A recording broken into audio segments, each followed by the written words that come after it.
नमस्कार, प्रज्ञाच वर्ल्ड मध्ये आपलं स्वागत आहे. सकाळी दुपारी संध्याकाळी हा चेहऱ्याने पाहिलं तर काय पाहिलं तर आज आम्ही सकाळी तयार होऊन निघालो होतो सिंदगावला. सिंदगाव हे लातूर जिल्ह्यामध्ये गाव येतं आणि ते आहे माझ्या आत्यांचं गाव.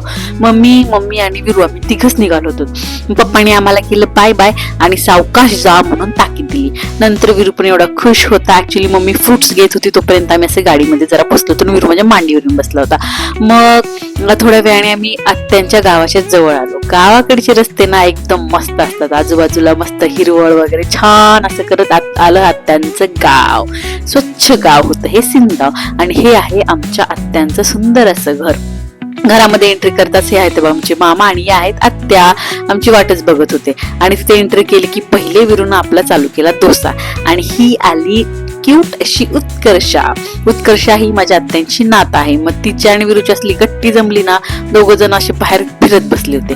मग तिला झाडं पानं फुलं विरू असं ती विरूला दाखवत होती. मग थोड्या वेळाने बघा ही बच्चे कंपनी सगळी जमा झाली. उत्कर्षाने अख्खा खेळ भांडीचा सेट सगळा विरू समोर काढला आणि विरू खेळ भांडी खेळत होता. मग तेजस हा पण आत्यांचा नातू आहे. तो पण जॉईन झाला. विरू त्याला टिफिन देत होता आणि स्वतः छोटूशा कप मध्ये ना असं दूध पित होता.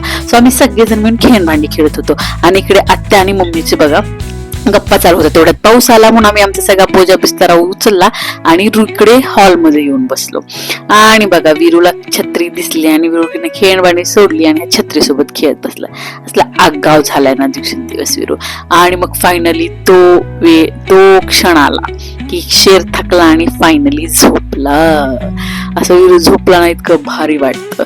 मग विरू झोपला की तेवढ्यात वहिनी ना छान असं जेवायला केलं होतं. ताट बघताय तुम्ही, फुल भरलेलं ताटे पंचपक्वानांनी छान असं स्वयंपाक केलं होता वहिनीने.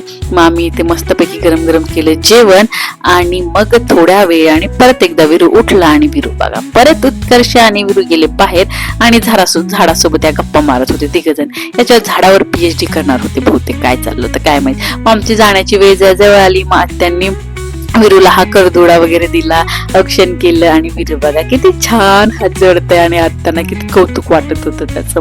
मग जाण्याच्या आधी एकदा म्हटलं विरूला खाऊ घालावं. मग साधं वरण आणि भात विरून असं खाल्ला बाहेरच जेवून. विरूलाही गावामध्ये मस्त वाटत होतं. एकदम छान स्वच्छ छोटे छोटे लेकरं आजूबाजूला होते.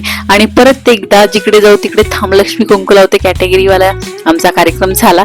उत्कर्षाने डोकं टेकून पाया पडून असं छान पैकी आशीर्वाद घेतला मम्मीकडनं. आणि मग आम्ही सगळ्यांना आत्यांना वहिनींना मामांना सगळ्यांना बाय बाय केलं. विरूने पण सगळ्यांना पर्सनली जाऊन बाय बाय केलं आणि आम्ही निघालो अंबाजोगाईला. आत्या वगैरे सगळेजण आम्हाला बाहेर बाय करायला आले होते आणि परत येऊया अशाने आम्ही निघालो. बाय.